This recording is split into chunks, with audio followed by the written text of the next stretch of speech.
우리가 읽은 이 말씀 시편 132편 말씀을 가지고 예배자로서 반드시 던져야 할 두 가지 질문이라는 제목으로 함께 말씀의 은혜 나누고자 합니다.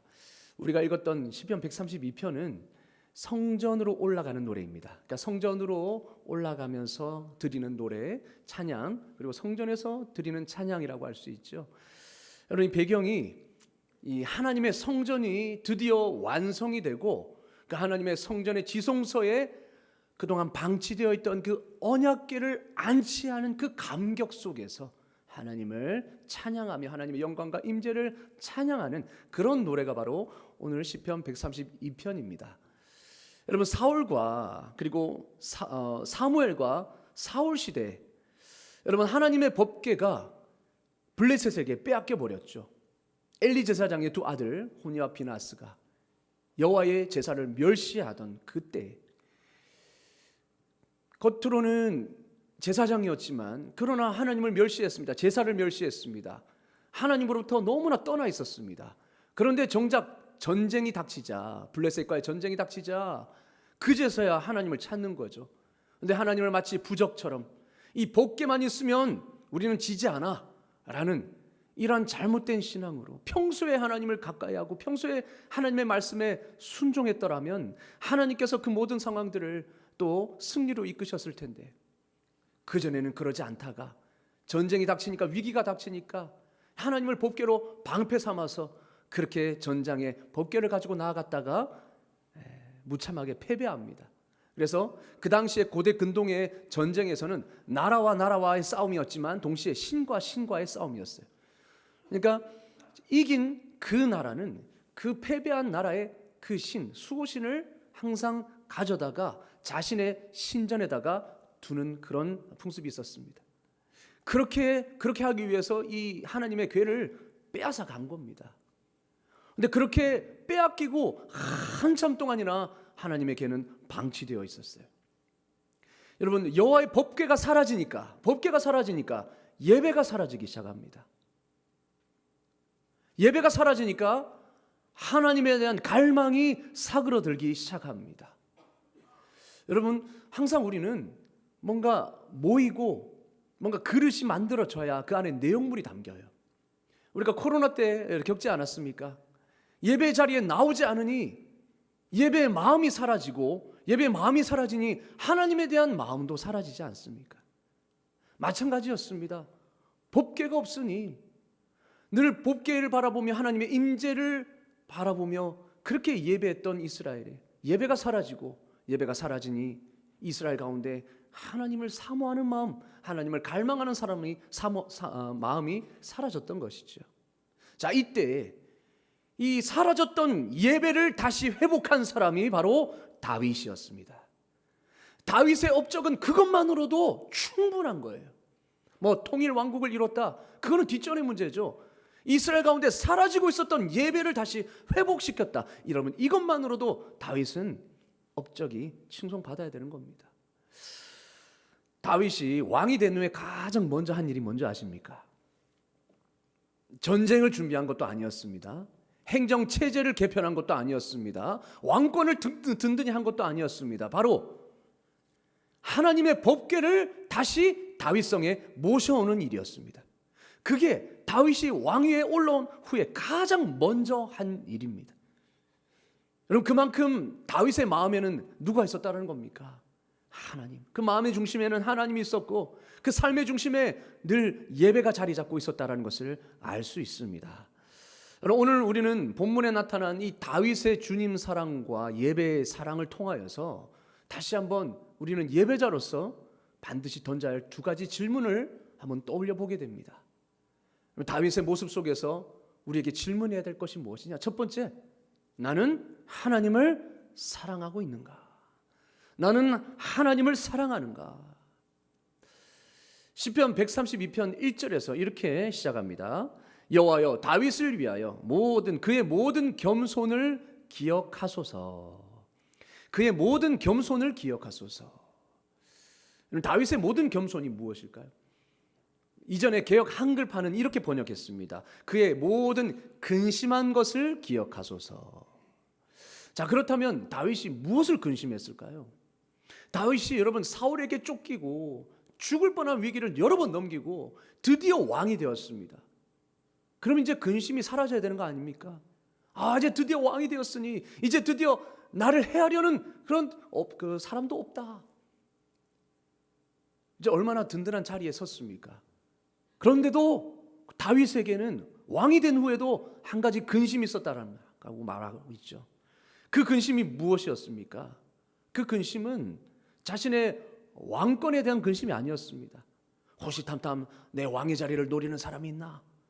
이거를 근심하는 것이 아니었습니다. 그리고 자기의 재물, 자기 이 자리를 탐하는 사람이 있는가? 이거를 근심한 것도 아니었습니다. 무엇이냐? 하나님의 처소가 아직 마련되지 않았다라는 거예요.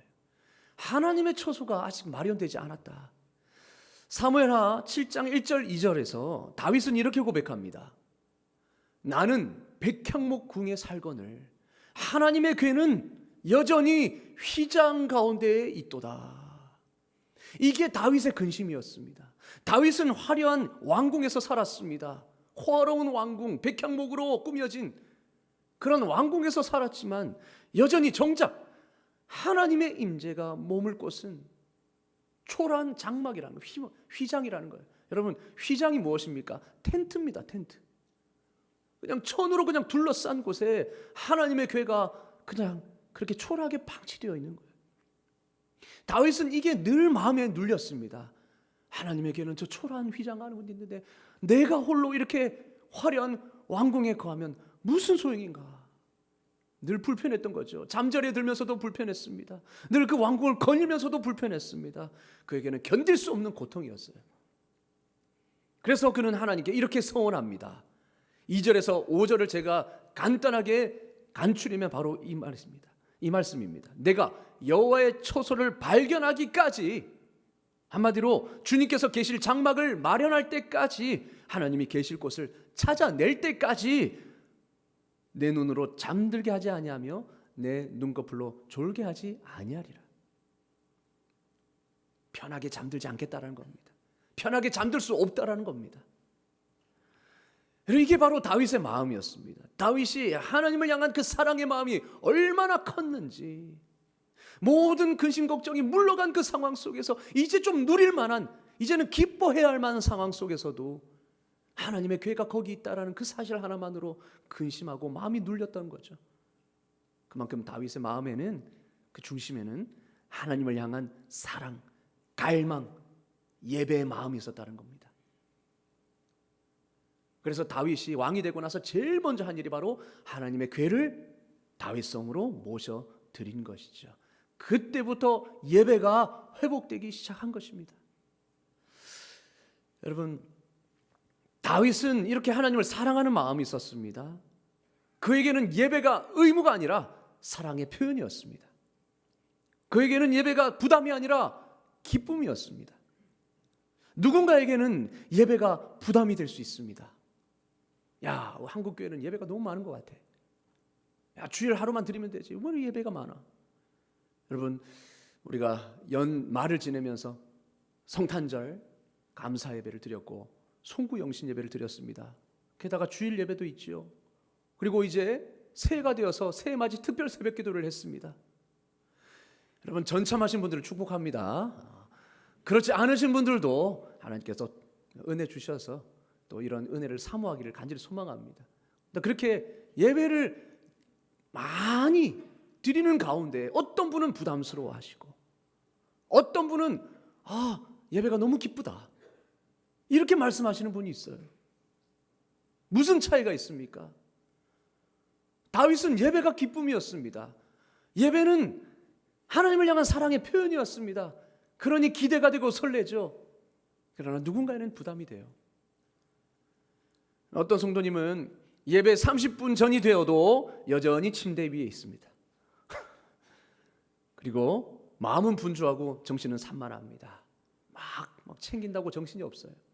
그런데요, 같은 사람이 여행 출발 30분 전, 정말 내가 가고 싶은 그 여행지로 드디어 갑니다. 30분 전이다. 어떻게 하고 있겠습니까? 모든 준비가 다 돼 있지 않겠습니까? 짐은 다 싸져 있고요. 빨리 안 가냐라고 막 독촉합니다. 이미 현관문을 나설 준비가 되어 있어요. 설렘으로 기다리지 않겠습니까? 그럼 이 차이가 무슨 차이입니까? 마음의 중심의 차이입니다. 예배가 의무일 때는 좀 늦어도 괜찮다 생각합니다. 예배가 의무로 다가올 때는. 그러나 예배가 사랑일 때는 설레이고 기다려집니다. 그렇지 않습니까? 여러분, 우리가 연애할 때에 정말로 뜨겁게 사랑할 때에, 한참 사랑이 불타오를 때에, 헤어져도 또 만나고 싶고, 전화 끊어도 또 전화하고 싶고, 왜냐, 목소리 듣고 싶어서. 그렇지 않습니까? 너무 오래되어서 이런 기억이 잘 안 나시나 봅니다. 그런 게 있죠. 그러니까 설레어지는 거예요. 그래서 다른 약속이 있어도 그 사랑하는 연인과 만날 그 기회를 어떻게든 기회를 잡으려고, 그죠? 어떤 기회를 잡아서든 만나고 싶어 하는 거예요. 야, 너 거기 가냐? 나도 거기 간다. 우리 만나자. 있던 약속이라도 취소합니다. 그런데 그 사랑이 점점 식어지고 권태기에 접어들면 어떻습니까? 어떻게든 만남을 피하려고 하고, 만나는데 또 만날 필요가 있냐? 이런 생각이 들지 않습니까? 그러니까 어떻게든 뭐 약속 시간도 좀 늦고 뭐 그럴 수 있지 이렇게 생각하며 나아가죠. 여러분, 그게 결국은 우리 마음의 차이라는 거예요. 우리 안에 사랑하는 마음이 있느냐, 마음 중심에 정말 사모하는 마음이 있느냐. 또 어떤 성도님은 주일마다 예배를 드리려는 마음을 먹지만 조금만 피곤해도, 조금만 다른 일이 생겨도, 조금만 날씨가 나빠도 예배는 항상 양보의 대상이 됩니다. 뭐 다음 주도 있으니까 오늘은 좀 쉬지. 그런데 같은 성도가, 같은 사람이 내가 좋아하는 연예인 콘서트라면 절대 빠지지 않습니다. 여러분, 오늘 제가 새벽 일찍 어둑어둑할 때 이제 교회로 나왔는데요, 큰 버스가 지나가더라고요. 큰 버스, 빨간 버스였습니다. 그 앞에 불빛으로 뭐가 돼 있는지 아십니까? 황학산 산악회. 번쩍 빛나는 거예요. 아니, 어제 눈이 왔습니다, 여러분. 눈이 왔고 날씨가 추워요. 등산길이 얼마나 미끄럽겠습니까? 그런데도 좋아하는 일이라면 빠지지 않는 거예요. 시간을 내서라도, 잠을 줄여서라도 그렇게 가는 것이 사람이에요. 근데 우리는 어떻습니까? 조금만 뭔 일이 있으면 예배는 양보의 대상이 되지 않습니까? 결국 이것은 무엇이냐? 단순한 행동의 문제가 아니라 사랑의 우선순위의 문제라는 겁니다. 사랑의 우선순위의 문제입니다. 여러분, 다윗은 보십시오. 하나님을 사랑했기 때문에 자신의 편안함보다 하나님의 거처를 먼저 생각했습니다. 폴 워셔 목사님이 설교한 하나님을 갈망하십니까? 라는 이 설교에 보면 이런 내용이 있습니다. 예배자는 하나님 그분 자체를 갈망하는 사람이다 라는 거예요. 하나님의 축복, 하나님의 은혜, 하나님의 일을 사랑하는 사람이 아니라 하나님 그분 자신을 사랑하는 사람이다. 이게 바로 예배자다. 여러분, 하나님을 사랑하면 어떤 일이 생기느냐? 하나님을 사랑하면 죄가 미워지게 되고, 죄의 자리를 멀리하게 되고, 하나님을 가까이 하게 되는 이 예배 자리를 사모하게 된다는 것입니다. 그 목사님의 말씀처럼 예배자는 하나님 그분 자체를 갈망하는 사람이에요. 근데 만약에 하나님을 갈망하지 않는다면 예배자가 아니라 종교 소비자다라는 겁니다. 펜 있죠, 펜. 여러분, 펜은 소비자입니다. 그 상품을 소비하는 사람입니다. 연예인이라는 상품을 소비하는 사람입니다. 왜요? 나의 만족을 위해서, 나의 기쁨을 위해서, 내 만족을 채우기 위해서. 그러나 예배를 드리면서도 하나님을 갈망하는 마음이, 하나님을 사랑하는 마음이 없다면 그 결국은 나의 감정을 채우고 내 필요를 채우기 위한 종교 소비자에 지나지 않는다는 거죠. 펜에 지나지 않는다는 거죠. 예배자가 아니라. 여러분, 여기서 우리는 자신에게 한번 질문을 던져보기를 원합니다. 나는 과연 하나님을 사랑하는 마음으로 예배하고 있는가? 하나님 그분 자신을 갈망하고 있는가? 말씀 하나하나에 하나님의 음성으로 들을 마음이 준비가 되어 있는가? 찬양 가사 하나하나에 하나님을 대면하고 있는 그 심정 가지고 하나님 앞에 고백하고 있는가? 기도할 때에 그 기도에 나도 동참하여서 하나님과 대화하듯이 기도하고 있는가? 이게 바로 하나님을 갈망하는 예배자입니다. 하나님을 사랑하는 예배자입니다. 여러분, 그렇다면 우리는 하나님을 사랑하는 만큼 죄는 미워하게 되고 예배를 사랑하게 되는 것이죠. 이 질문 앞에서 우리는 자신을 한번 돌아보기를 원합니다. 여러분, 예배는 하나님을 향한 사랑의 온도계입니다. 하나님을 얼마나 내가 사랑하는지를 가늠하게 하는 지표라는 거예요. 온도계라는 겁니다. 온도계가 무엇입니까? 우리의 마음의, 우리 몸의 상태를 점검해 주는 거잖아요. 그래서 36.5도 정상의 체온을 유지하면 우리 내 몸은 정상인 겁니다. 그러나 조금 올라가거나 37도를 넘어선다, 미열이 있다, 뭔가 염증이 있다라는 거죠. 내 안에서 뭔가 싸우고 있다라는 겁니다. 그리고 저체온증이다, 35도 밑으로 떨어진다, 뭔가 문제가 있는 겁니다. 그러니까 온도계를 통해서 우리의 몸의 상태를 점검할 수 있듯이 바로 예배가 그렇다라는 거예요. 여러분, 예배가 부담이 되십니까? 아니면 기쁨으로 다가오십니까? 이것은 내가 하나님을 얼마나 사랑하는지를 보여주는 지표입니다. 하나님을 사랑하면 예배가 기다려집니다. 예배가 기다려집니다. 오늘 하나님 어떤 말씀을 내게 주실까? 하나님을 바라보는 그 설레임으로 나가죠. 그러나 사랑이 식으면 의무가 됩니다. 예배는 의무가 됩니다. 또한 예배를 준비하는 태도에서 그 사랑의 온도를 우리는 알 수 있습니다. 예배를 준비하는 태도. 사랑하면 마음을 준비합니다. 마음을 준비하고 시간을 들이고 정성을 쏟죠. 반대로 사랑이 식어지면 예배는 언제든지 양보할 수 있는 것이 되는 것입니다. 또한 예배 중에 무엇을 기대하는가, 이것도 사랑의 온도입니다. 여러분, 예배를 가운데 무엇을 기대하십니까?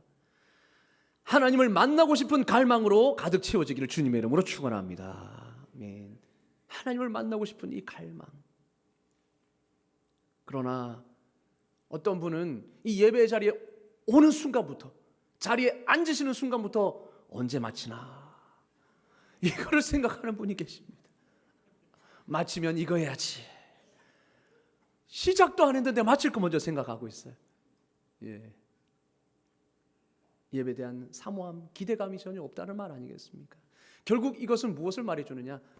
하나님을 향한 사랑의 마음이 식어 있음을 보여주는 것이죠. 식어 있다는 거죠. 그래서 예배는요, 내가 하나님을 얼마나 사랑하는지, 그 사랑이 얼마나 뜨거운지 아니면 식어져 있는지를 보여주는 영적 온도계인 것입니다. 여러분, 예배가 어느 순간 메마르게 느껴지신다면 하나님이 멀리 계시는 게 아니라 내 사랑의 온도가 식어진 겁니다. 하나님을 향한 그 은혜, 그 사랑, 그 감격의 온도가 식어진 것이죠. 그래서 예배를 통해 우리는 진단을 해야 됩니다. 내 영적 상태를. 그래서 사랑의 온도가 내려가고 있다는 신호가 되면 그 신호를 통해 다시 하나님이 돌아오라고 하시는 신호를 여러분에게 보내주시는 것입니다. 그래서 예배가 언제부턴가 메마르고 있다, 예배의 기대감이, 사모감이 떨어지고 있다, 여러분, 우리가 다시 주님을 향한 그 사랑을 회복해야 될 때인 것입니다. 그렇습니다. 여러분, 하나님을 사랑하는 그 온도가 늘 뜨거워지기를 주님의 이름으로 축원합니다. 아멘. 우리가 던져야 할 첫 번째 질문은 바로 하나님을 사랑하고 있는가라는 것이고요. 두 번째 질문은 나는 하나님 중심인가? 나는 과연 내 예배가 하나님 중심인가? 라는 것을 우리는 질문을 해야 합니다. 그럼 다윗은 하나님 중심의 사람이었습니다. 그의 삶의 중심은 왕권도 아니었습니다. 성공도 아니었습니다. 인정도 아니었습니다. 그의 중심에는 언제나 하나님이 자리 잡고 있었습니다. 늘 최고의 높은 자리에는 하나님이 계셨어요. 만약 다윗이 하나님 중심이 아니었다면 법궤가 어디 있든 아마 상관하지 않았을 겁니다. 예배가 끊어졌든 말든 그는 신경 쓰지 않았을 겁니다. 그러나 그는 어떻게 했습니까? 하나님 중심이었기 때문에 가장 먼저 법궤를 다윗의 성으로 인도했고 예배를 회복시킨 것이었습니다. 왜냐하면 하나님의 처소가 회복되는 그 일이 자신의 가장 큰 사명임을 알았기 때문이죠. 하나님으로부터 구원의 은혜를 받고 복을 받은 이 다윗, 하나님 앞에 드릴 수 있는 최고가 바로 최고의 것이 예배임을 알았기 때문에. 여러분, 우리가 지난주에 살펴보았던 요한계시록 4장은 천상의 예배의 모습을 보여준다고 했죠. 천상의 예배, 천국의 예배의 모습이 바로 우리가 모델로 삼아야 할 모델 하우스의 모습입니다. 자, 이 천상의 예배에서 내 생물이 밤낮 쉬지 않고 거룩하다 하나님을 찬양합니다. 그리고 24장로가 그 보좌 앞에 엎드려 경배하면서 모든 영광과 존귀와 능력을 하나님께 돌립니다. 천상의 예배는 하나님이 중심이 되는 예배였어요. 하나님이 영광 받으시는 예배였습니다. 이게 바로 우리의 예배의 모델이죠. 여러분, 예배의 중심은 인간의 감정이나 인간의 필요를 채우는 것이 아닙니다. 언제나 하나님이 중심이고 하나님이 영광 받으시는 것이 예배의 중심입니다. 자, 그런데 오늘날 많은 예배가 인간 중심으로 흐르고 있습니다. 인간 중심으로 흐르고 있어요. 설교가 재미있으면 예배를 드린 것 같고, 설교가 은혜가 되면 예배 드린 것 같고, 은혜가 안 되고 지루했다, 예배 안 드린 것 같아요. 그리고 찬양이 정말 분위기가 좋으면 은혜롭고, 그렇지 않으면 은혜가 없다라고 생각합니다. 그러니까 결국은 예배의 질에 따라 예배 태도가 달라지는 거예요. 물론 예배의 질에 따라 태도가 달라질 수 있죠. 그러나 그 질이 무엇이냐? 결국은 내가 얼마나 만족했는가라고 판단되는 것입니다. 너무나 인간 중심적이잖아요. 내 중심적이잖아요. 예배의 질을 판단하는 근거가 내가 얼마나 만족했느냐라고 그렇게 판단되어진다는 겁니다. 그래서 예배의 질에 따라 내 태도가 달라지는 거예요. 내가 생각하기에 정말 은혜로운 말씀이면 하나님 앞에 정숙하게 예배드리고, 그렇지 않으면 예배 태도가 흐트러지는 것이죠. 아이고, 오늘 시간 낭비네, 이렇게 생각하게 되는 겁니다. 그러나 이것은 예배가 아니라 그저 종교적 소비일 뿐이라는 겁니다. 예배의 질은 설교자의 언변이나 찬양팀의 실력에 달려있는 것이 아니라 예배자의 태도에 달려있는 줄로 믿습니다. 예배의 질은 바로 우리의 태도에 달려있다는 거예요. 아무리 초라한 예배라도 하나님을 향한 갈망으로 충만해지면 그것은 하나님 앞에 최고의 예배가 되는 것입니다. 예배의 질을 결정하는 것은 여러분 환경이 아니라 태도입니다. 환경이 아무리 잘 갖춰져 있어도 우리의 태도가 잘못되어 있으면 그것은 참된 예배가 아닌 것이죠. 어떤 교회는 작은 시골 교회입니다. 아무것도 구비되어 있지 않아요. 제가 좀 작은 교회 출신인데요, 개척교회, 부모님이 개척교회 멤버셨어요. 그래서 아주 작은 교회에서 자랐습니다. 그러다 보니까 청년들이 몇 명이나 있겠습니까? 그래도 늘 수련회 가서 참 은혜를 많이 받았던 기억이 있습니다. 그런데 한 해는 여름 수련회를 갔는데요, 장소 찾기가 참 힘들잖아요. 그래서 시골에 있는 작은 교회에다가 수련회 장소를 정해서 그곳에서 모든 집회를 이렇게 가졌습니다. 그곳에는 뭐가 있습니까? 그냥 마이크, 그냥 피아노, 그 시설. 그러니까 우리가 가져간 통기타, 그다음에 키보드, 그거 하나 가지고 그렇게 찬양을 한 거예요. 그런데요, 저는 그 순간에 드렸던 찬양과 예배를 지금도 잊을 수가 없습니다. 너무나 뜨거운 찬양이었고, 너무나 하나님 앞에 중심을 드린 찬양이었고, 너무나 기뻐했던 찬양이었어요. 그러니까 모두가 다 정말 주님의 임재를 마음껏 충만히 경험하고 하나님 앞에 최고의 예배를 드렸던 그 모습을 저는 아직도 기억합니다. 화려하지 않았습니다. 장비가 없었어요. 드럼도 없었어요. 요즘은 드럼 없으면 찬양이 잘 안 되죠. 드럼이 없어도 통기타 하나만으로, 키보드 하나만으로 너무나도 은혜롭게 찬양했습니다. 여러분, 찬양 한 곡을 부를 때에도 기도 한마디를 할 때에도, 말씀 한 절을 들을 때에도 하나님을 향한 갈망으로 가득 차 있었기 때문에 환경은 문제가 되지 않았어요. 저도 지금 아직까지도 그 사진이 아직 남아 있는데요, 그 사진을 보면서 내가 예배자로 섰던 그 표정을 잊을 수가 없어요. 반대로 어떤 교회는 모든 것이 다 갖춰져 있습니다. 최신 음향, 최신 무대, 유명한 설교자가 있어도 예배가 형식적으로 느껴질 때가 있습니다. 여러분, 예배의 질은 환경이 아니라 예배자의 마음이 그 질을 결정하는 것입니다. 물론 예배자의 마음을 잘 준비시키는 것도 예배 인도자의 사명이기도 하죠. 그래서 최선을 다해 준비해야 합니다. 설교도 최선을 다해 준비하고 찬양도 최선을 다해 준비하는 것이 우리의 사명이죠. 그러나 그 이전에 예배자로서 우리가 주님 앞에 나아가는 우리의 마음의 태도, 이것이 과연 하나님 중심인가? 이거를 우리는 먼저 살펴보아야 하는 것이죠. 여러분, 예배가 은혜가 되는 이유는 무엇입니까? 설교가 화려해서요? 설교가 감동이 되어서요? 찬양팀의 실력이 뛰어나서요? 아닙니다. 예배가 은혜가 되는 이유는 죄인이, 감히 하나님 앞에 설 수 없는 이 죄인이 하나님 앞에 설 수 있다는 그 자체가 은혜의 이유인 줄로 믿습니다. 그게 은혜이기 때문에 예배가 은혜가 되는 것입니다. 여러분, 우리가 이 자리에 있다는 것 자체만으로도 은혜가 되는 것입니다.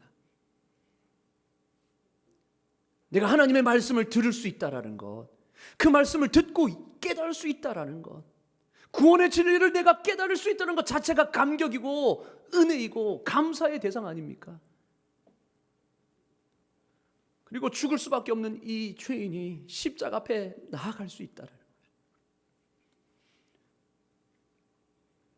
죄로 죽었던 우리가, 내 힘으로는 스스로 이 영혼을 살릴 수 없는 우리가 하나님의 전적인 은혜와 사랑으로, 그분의 가장 사랑하시는 아들 그리스도를 우리에게 보내주심으로,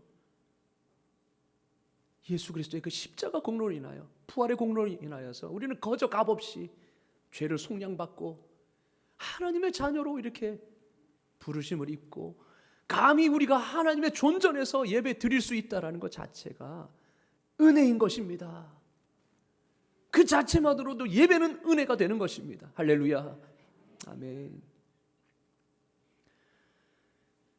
여러분, 우리 이제 자신에게 한번 여쭤보시기 바랍니다. 나는 예배자인가? 아니면 나는 종교 소비자인가? 나는 하나님을 사랑하고 있는가? 나는 하나님 중심인가? 여러분, 예배는 단순한 종교 행위가 아니라 하나님을 향한 사랑과 내 마음의 중심을 드러내는 삶의 고백인 것입니다. 예배는 주님을 향한 고백인 것입니다. 오스왈드 챔버스는 이렇게 말했습니다. 예배란 하나님이 우리에게 주신 것 중 가장 좋은 것을 다시 드리는 것이다. 하나님 우리에게 주신 것, 구원의 은혜, 구원의 감사, 감격, 기쁨, 이것들을 그대로 하나님 앞에 가장 좋은 것들을 다시 주님께 올려드리는 것, 이게 바로 예배라라고 오스왈드 챔버스는 말했습니다. 여러분, 우리 다시 한번 우리 이 질문 앞에서 우리 자신을 돌아보기를 원합니다. 우리는 부족합니다. 때로는 하나님을 갈망하지 못합니다. 때로는 이 자리를 의무적으로 올 수 있습니다. 때로는 예배를 드리면서도 내 마음이 중심이 될 때가 많습니다. 그러나 감사한 것은 성령님께서 우리를 끝까지 예배자로 빚어 가신다는 사실입니다. 아멘. 때때로 우리는 갈망하지 못합니다. 하나님을 예배보다 다른 것을 사랑하기도 하고 하나님 중심이 아니라 나 자신이 중심으로 살아갈 때가 많습니다. 그럼에도 성령님은 우리를 포기하지 않으십니다. 성령님은 우리의 굳어진 마음을 다시 부드럽게 하시고, 식어진 마음을 다시 뜨겁게 하시고, 흐트러진 중심을 다시 하나님께로 돌리시고, 죄를 미워하게 하시고 하나님을 더 사랑하도록 우리 안에서 역사하십니다. 우리 안에서요. 그래서 우리는 스스로가 예배자가 되는 것도 중요하지만, 여러분, 성령께서 우리를 예배자로 만들어 가신다는 사실을 여러분 믿을 수 있기를 주님의 이름으로 축원합니다. 그래서 마치 토기장이가 진흙을 빚듯이 우리 성령님께서는 우리의 마음을 빚어가시는 거예요. 다듬어가시고 깎으시고 때로는 회복시키셔서 그렇게 하나님을 사랑하고 하나님 중심으로 살아가는 사람으로, 예배자로 만들어 가십니다. 간절히 바라기는 오늘 이 시간이 그러한 시간 되는 시간 될 수 있기를 주님의 이름으로 축원합니다. 우리의 마음을 성령님께 올려드리십시오. 주님, 내 마음을 다윗의 마음과 같이 빚어 주십시오. 다윗처럼 어디 있든지 하나님을 최우선으로 여기며 삶의 중심으로 여기며 예배가 삶의 기쁨이 되고 예배가 삶의 중심이 되는 그 삶으로 나를 변화시켜 주십시오. 내 마음을 진정 다윗과 같이 빚어 주십시오. 참된 예배자의 마음으로 하나님을 사랑하고 늘 하나님을 중심으로 모시는 그 마음으로 빚어 주시옵소서. 여러분, 오늘 이 말씀을 통해 우리 안에 예배자의 마음이 다시 살아날 수 있기를 주님의 이름으로 축원합니다. 아멘. 기도하겠습니다. 하나님 아버지, 다윗의 마음을 우리가 살펴보았습니다.